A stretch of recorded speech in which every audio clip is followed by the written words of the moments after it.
সকালবেলায় উঠেই দেখছো এখানে বইপত্র নিয়ে বসে গেছে, যেহেতু নতুন বই তো তো একটু ইন্টারেস্ট বেশি আছে, সেইগুলো নিয়ে একটু নাড়াঘাটা করা, সেইগুলো দেখি আর আমাদের ছোটবেলার কথাগুলো মনে পড়ি। আমাদের তো তখন ছিল 3-4খানা বই স্কুল থেকে যেগুলো দেওয়া হতো, তখনও সেই সময়কাল আর এখনের সময়কাল অনেক তফাৎ। যাই হোক, সময়ের সাথে সাথে সব কিছুই বদলায়, তার সাথে নিজেদেরকেও মানিয়ে নিতে হয়। নমস্কার বন্ধুরা, আমি তনিমা আবার একটা মিনি ব্লগ নিয়ে তোমাদের কাছে চলে এলাম। আজকে এত সুন্দর ঝোড়ো হাওয়া দিচ্ছে সকালবেলায়, এই সময়টা কিন্তু বেশ গরম গরমই থাকে, ছাদে গেলে বেশ গরম লাগে, কিন্তু আজকে বেশ রোদ আছে কিন্তু বেশ ঠান্ডা ঠান্ডা লাগছে, কারণ এই যে ঝোড়ো হাওয়ার জন্য। এই যে মাসিমা এগুলো দিয়ে গেলেন, ভাই বাড়ি গিয়েছিল তো ওখান থেকে এই পুঁই শাক, পেঁপে, ডাঁটা সব নিয়ে এসেছে, তো ওই জন্য মাসিমা এই সকালে দিয়ে গেল।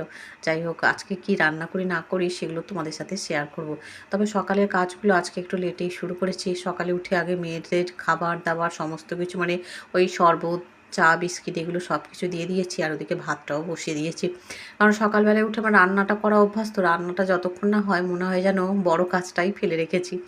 এখানে দেখো ঘর মুছতে নিয়েছি, মেয়ে ওদিকে চা বিস্কিট খেয়ে পড়তে বসেছে, দেখলেই তো তোমরা। সকালবেলায় বেশি চাপ নিয়ে নিয়ে ধীরে সুস্থেই কাজগুলো করছি। আজকে বর্মশাই সকালে অফিস যাবে না, যদি বেলায় যেতে হয়। তবে পরে জানতে পারলাম যে বেলাতেও আজকে গাড়ি ঢুকবে না, নো এন্ট্রি আছে। আজকের বারটাই তো তোমাদের বলা হয়নি, আজকে হচ্ছে স্যাটারডে। আর এই যে আজকে দেখো রেশন ধরবো, তো বর্মশাই যাবে রেশনে খোঁজ নিতে যে আজকে দিচ্ছে কিনা। আগের মাসে দুই দিন মোটে দিয়েছে আর কি। তো দেখো এই যে সুন্দর করে ঘর দোরটা মুছে নিচ্ছে, কাজকর্ম বেশিরভাগটাই করে নেব, তারপরে বর্মশাই গিয়ে খোঁজ নিলে তারপরে আমি যাব আর কি, ফোন করবে আমাকে তারপরে। এদিকে দেখো এই যে ব্রেড এনেছিল সকালে, দুধ আর ব্রেড দিয়ে দিয়েছি, আর মুড়ি ঝুড়ি বাদাম বর্মশাইকে দিলাম, আমি ওর থেকে 2-1 গাল খেয়ে নেব।